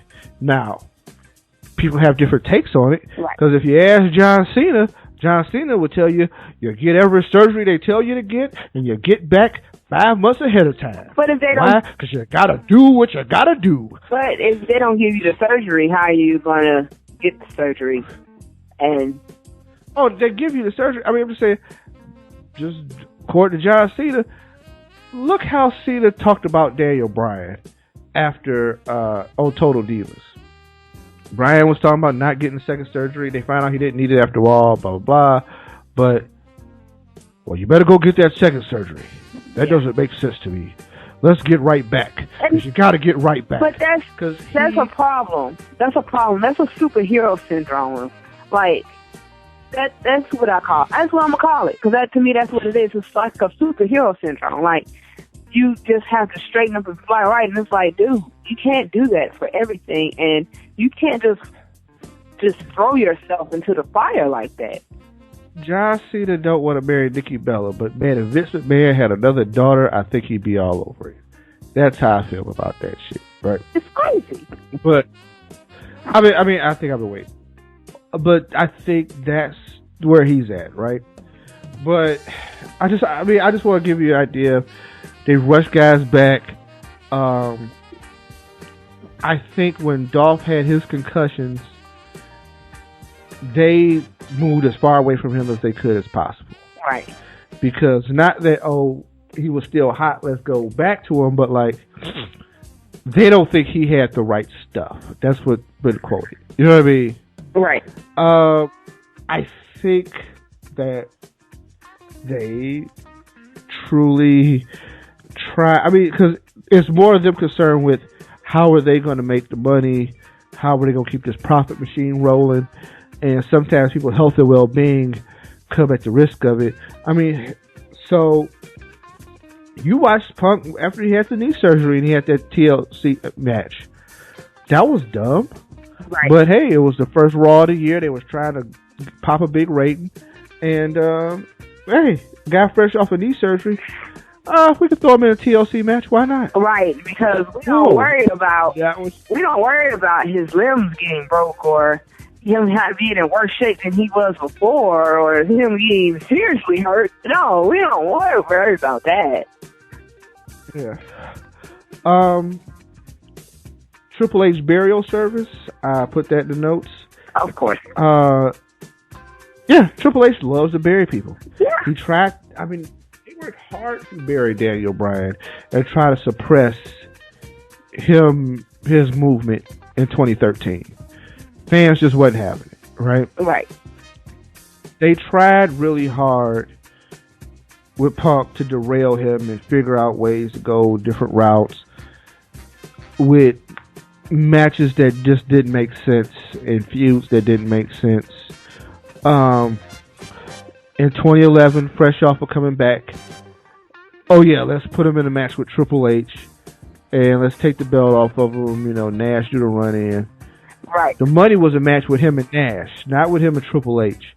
But let's make it stale. Then, of course, Triple H goes over, suck the momentum out of him. He ended up coming back from that and having that long title reign. But how many times did they shit on him during the title reign and give John Cena the main event when Punk was the world champ? Yeah, that was a problem. That was how a many problem. times did he? It was a continuing problem. Right. So that's all right there for you to digest. And I mean, I'm sure there's some WWE fanboys that are gonna hear this and hate my guts and tell me some stuff about how I suck and all that, and I'm gonna tell you, fuck you. You got some friends, fuck them too. Right. One of the critiques of the Punk interview is that he said fuck a lot. Okay. So what, man? This is a podcast. Exactly. Like, are you serious? No, I'm like, okay. Ain't no FCCO here, bruh. Hey, Ain't no FCC. I've heard podcasts that have said way more cuss words and way more times than just fuck. Like, come on, man. In the second Cabana one, he referenced that, and he was like, he was talking about Jago and how many times they said the N word. And I thought he was about to say nigga. Like, hey, they said, you know, people was mad at Jago for saying. Colt was kind of worried too. I was like, exactly. Hey, guess what? I wouldn't have been mad. I wouldn't have cared. I was more impressed that him and Colt was talking about Morris Day and the Time. And if they ever listen to this podcast, I would like to hear a Colt Cabana CM Punk discussion of Morris Day and the Time and Purple Rain. Oh, Lord. But good. I mean, I just would like to hear they take on it. You know what I mean? And if ever you want to invite brother on the podcast, I mean, you know what I mean? Right. We're going to talk wrestling? Man, look, this is just other shit that I'm interested in. Exactly. But, and, you know, we talk about random stuff on the show anyway. So. Right. The biggest problem I think I had with, too, was the Mercer and the staph infection. Yeah. Keish, that was dangerous. That was dangerous on how it was. First of all, you just didn't endanger him. You endangered everybody who wrestled him. I'm going to tell you from experience of having a staph infection, Mercer's in particular, I had got it, somehow it got involved here at the house. You know what I mean? Right. And between me and Nicole and Lynn and Lynn got it somewhere. You know what I mean? Whatever, right? Right. It was like right at the, not my forehead, but like where my hair comes down to the end. There's still a little hole in my head from when it all happened. You know what I mean? Jesus. Like, it's not a big hole, but just a little hole. You know what I mean? Oh, Keith. But I mean, it's not in the bone or nothing, but it's like in the like skin. You know what I mean? Like it looked like somebody like stuck a pin or a nail or something and just pressed it real hard and left that indent. It's a hole. But it's fine. I mean, yeah, I'm just saying that's kind of, I mean, and once, you know, and I think that came from like removing like where the infection was, right? I'm just saying that, and it was very small. So to have a big one, you know what I mean? Right. Or to have a big... Cleveland Browns had an issue with staph infection, like 13 players was messed up. You know what I mean? I think the Tampa Bay Buccaneers had an issue a couple of years ago. Matter of fact, I think one guy had to retire over it. Like, you gotta understand that, yeah, it's very dangerous, and it was playing with somebody's life there. Now, I don't want to just besmirch the reputation of WWE Doc, because apparently Doc has a very positive reputation. A lot of people love him, and a lot of people think he, you know what I mean? Right. But he still works for the team, and I'm not saying what or why happened, but the mismanaging of that was dangerous, and that's something like that is whistleblower level stuff. You know what I mean? Right. And I don't think the WWE can get by on that. Also, the concussion thing, trying to rush it back after concussions and trying to say, hey, maybe you do, maybe you don't, because we need you for this tour. Which is ridiculous. Or do you want to, do you want to kind of talk about, you know what I mean? Man, nobody. Nope. Right. And here's the thing. Austin, I'm going to fast forward. Austin and McMahon had some real questions, but they didn't really cover that. You know what I mean? No. Not at all. And I don't know how the WWE is avoiding this. Like, that's some occupational hazard stuff that if somebody on that board of directors that really don't like the McMahons got a hold of, yeah. Like, one thing about being a publicly traded company that's kind of weird, they are in a beautiful spot where, like, none of those other investors want to deal with the wrestling. Right. Like, they don't want to deal with operations. But if somebody ever came in and invested a chunk of money in that company and wanted to deal with operations, they'd be in trouble. You know what I mean? Which, hence, if I ever get $45 billion or something, you know what I mean? Like, I ever start the next Microsoft, I'm shutting shit down over there. I'm sorry. I'm not shutting shit down, but they would hate me. They would hate me. Those words they'd hate perfect. me. If I ever got it like some Steve Ballmer money, like the dude who bought the Clippers and spent $2 billion on the Clippers, right? I think the total valuation of WWE is $2.3 billion. All I would do is buy enough stock where I'd be a pain in the ass, like 35% stock, where I'd be like, hey, look, I would always threaten that I'm going to buy another 20% or something. You know what I mean? Like, look, right? I'm pushing one out. You know what I mean? I might buy Triple H and Stephanie stock, which should give me enough where if I could buy some from the other investors, I might be able to take over Vince. I don't even think you can take over Vince. I think Vince probably still holds 51% just for this kind of situation. Yeah. But I would push and pull just so he'd be annoyed. He'd be mad. He would flip over a board meeting fucking with me. Probably so.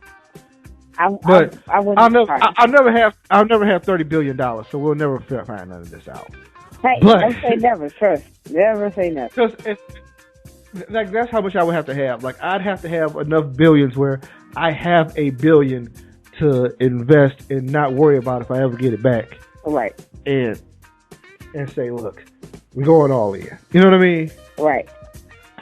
Other than that, maybe if I could get like Warren Buffett and Mark Cuban and two other people to throw some money in, maybe I can, and I'd be the lead guy of the fund, maybe we can cause some problems too. But other than that, that's about it, right? Right. But we've went a long time, and I don't know how. I don't want to deal with people. I don't want to mess up anybody's attention span. So. Well, I mean, the thing is, this is a lot to talk about. I mean, come on, man. Talk about the biggest story of probably the year. We just sat here and just went over what could possibly be the biggest story of the year. you know, because that to me was something everybody wanted to hear. Everybody wanted to know, you know, Punk's explanation for what happened, his side of everything, what he had to say, what happened, you know, because that's pretty much what it is. What happened? That's the question everybody has been asking, and that's the question that has been answered. Regardless of who does or does not like it, that's their problem. But this is what everybody wanted, and it's been given to us, courtesy of CM Punk. Thank you. Right. We love you. Okay. Hit a few notes, and then I'm gonna wrap this up. Punk said he would not come back for a WrestleMania match. Here's the thing. I never say never in the wrestling business. And maybe in a few years he may come back, and maybe in a few years he won't. I'm perfectly fine if he doesn't. But I wouldn't be shocked if either or happened. Right? Right. He seems very definite, very hard-headed, but I'm not trying to box him in anything. Will he appear some other wrestler promotion? Probably so. Maybe not as a wrestler, but maybe appear somewhere else, yes. You know, I think maybe something can happen there. Later on, not right now. Like, I think he wants to be as far away from wrestling as possible. Right. Now, UFC, and like, I think in the next few years, will be exploring other opportunities that he never got a chance to explore. Right. So that's what that will be. And because of the way social media is and the internet, I think he has a chance to make a lot of money doing a lot of other things, which also he addressed this concern. Money ain't a problem for him. And also, some of y'all say the dumbest shit to people. Yeah. Like, whoever said to him, like, hey, you only got $20 million, you ain't gonna last long. That's very dumb. Only $20 million? Exactly. Can I have it? I'm just saying. Who can't make life off of $20 million? Who's saying it's like this is chump change? Like, oh, you can't. I'm gonna tell you right now. 20. What? I've mapped it out. $5 million is enough for me to hang it all up right now, where I can live full time as a podcaster and writer and never have to make a dime. Literally, $5 million. All I really need. And really, I'm being generous with $5 million. You know what I mean? Right. I'm just saying, I put it like this. $1 million is my salary for 20 years. Right? Right. So I'm gonna adjust inflation. I'm gonna buy a house, whatever. And I'm not gonna buy like a magnificent. I live in Atlanta. You know what I mean? You don't understand what a $150,000 house is in Atlanta. For some of y'all who listening to the podcast and you live in New York and you live in LA, you know what I mean? Yeah. But for other people in the other parts of, or you live in Kentucky or somewhere like that, you probably thinking like, shit, no, yeah, $150,000 house here would be a fucking mansion. Right. Right. So, I'm telling you, $5 million, I'm done forever. Like, so. You wouldn't have to do nothing else. I don't know how much he has in the bank. I don't have his finances. I ain't tried to calculate it. You know what I mean? Right. I'm just saying that I believe he's okay on money. You know what I mean? And not knocking how the dude dress, but he ain't walking around in $10,000 Armani suits either. So I think he's okay. Yeah, he'll be all right. Like he's not trying to Ric Flair life. You know what I'm saying? Exactly. Don't knock against Flair. I'm just saying he's just like this guy named Steve Austin. Austin, I don't think he's, he ain't been wrestling in a while. You know what I mean?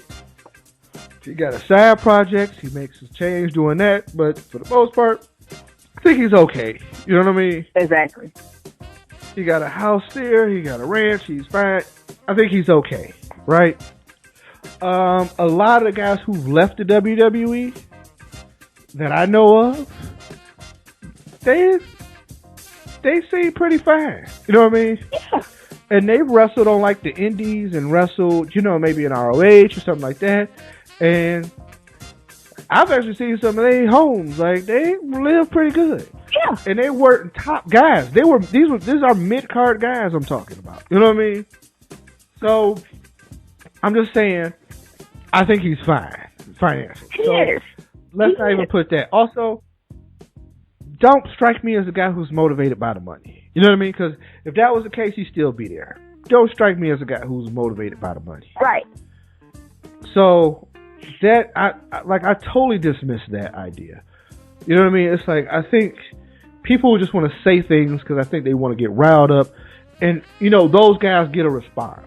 Right. You know what I mean? One thing I've learned about social media, the guy who says, "Hey, I hate you and your mama too," gets responded back to by celebrities. Where the guy who says, "Hey man, enjoy yourself, do all right," generally don't get a response. Just kind of how that works out. Right? Yeah, it pretty much did. So, he's happy with his mental health and stability, so that was cool. He liked working with the Wyatts. I'm trying to find some things that stuck out that kind of was funny. He mentioned him and Del Rio having the no-compete clause, which I thought was funny too. But he also mentioned how Del Rio got around that no-compete clause. So these contracts ain't shit. Chance. I want to address Chance, right? Right. Because that's been a thorn in my side. Now we have some chant rules now, people. So let's abide by them. One, let's not chant CM Punk during the AJ match. Exactly. For two reasons. One, love AJ, and I think she's a wonderful performer, and she deserves a certain level of respect. Two, I've seen CM Punk chants during some really good matches. Let's not do that. But hey, there's some dudes who suck, and there's some matches that are terrible. Yeah. He says chant whatever the fuck you want. Exactly. So I'm gonna say this. Because we need something to for the dudes who suck, this foolery. Chant CM Punk all the way. Take it home. Right. I agree. Let's have some fun with it, right? Other than that, like I said, I got notes, and I'm just kind of going through them, and some things. Oh, I thought it was real interesting when they told him he was going over during the Shield match. Yeah. The 3-on-1 Shield match, he was going over. Right. But they wanted Roman to look strong. He was like, well, if you want to look strong, why don't I just put him over? Exactly. Like, how is one guy beating three and then trying to make one of those three guys look strong? It's like it's two. You ever seen I Want to Circle with Lambs or something? I have to send it to you. That is the most corporate America bullshit that I've ever got. You know what I mean? Yeah. Like, that's corporate America for you. Like, for people who go to an office every day, you'll get this. You'll go into a meeting at your office, and you know what they'll tell you? I need a circle with 4 corners. Which is not. Yeah, so you need a square. Sitting there looking at them like, excuse me? You need what? You're like, no, I need a square. No. I want a circle with 4 corners. But it should have lines, and the lines should be perpendicular. It's like, so you want a fucking square. Okay, so you want... No, I want a circle, right? Right. And they want a green circle that looks red. You know what I'm saying? That's shaped like a square. Exactly. And they need you You're to like, but what you just described to me is a real green square. And you're telling me... They're describing you a green square, but they're going to tell you they want a red circle. I'm telling you, that's how corporate America works. Like, it's very weird. Yeah. So you can't do it, or you can do it. You know what I mean? And it's right. Like, okay. And then if you tell them you can do it and you fail, then it's like you're fired. Like, okay, you couldn't do this. See, you ain't up to it, so we're gonna let you go. Like, but then, I mean, really, there's no way to accomplish that. Like, I'm sorry, but there's no way to make. So you're in a lose-lose situation. That's pretty much it. You're in a lose-lose situation. You can't tell them that you can't do it, and you can't tell them that you will do it. You know, you can't tell them that you can't do it, you can't tell them that you can't. Like, it just can't happen. So, yeah. But you know what? People that actually use wrestling logic will understand the fact that, you know, when you tell a guy, hey, we're going to put you up against 3 other people and we want one of them to look strong, it doesn't make sense, because it's like, so why don't you just have that one person wrestle me and then we can make that work? Then it's like, no, we want to throw the other 2 in it, but we want this person to shine. How the hell are you going to make one person shine when you have 2 other people in this ring with me? Like, things like that don't make sense, but yet at the same time, that's the kind of stuff that they do. But that's how people also get buried. That's how people get buried very quickly, because they get thrown into a background. And then, like, you would think this person is out there to actually look strong and be helped and be put on up until this greater status, regardless if it's going from like lower card to mid card or mid card to main event or whatever, but it's not. They end up looking weaker than what they were before, and it's just awful. So I can understand one of his grievances being not being able, you know, to put guys over the way that he wanted to. I don't think he was listened to. I think that a lot of times they were just kind of like, oh yeah, that's a nice idea, but this one's better. And it's just kind of like, but that sucks. You know, your idea of how to do this is awful, and you need to listen to me. Too many cooks in the kitchen. Yeah. That's all it was. Too many cooks in the kitchen. But, Keith, we went way into our time. The second part of this podcast is probably as long as our usual podcast. We will be back on Thursday. Yeah. Pay-per-view preview. So be prepared for that, everybody. So soon. We will be reviewing TLC, or previewing TLC and why it will stink. And other than that, we will be back, man. Exactly. And we're going to talk Lucha Underground, I think, in 4 days. And we got a bunch of other stuff that we'll cover on Thursday's podcast. And we might do some end of the year awards next week. I mean, the week after, or 2 weeks. I don't know. During the week of Christmas, we'll come up with the ideas and hatch them and go from there. And that'll be it. So that's it. Signing out. Bye. That's it, man.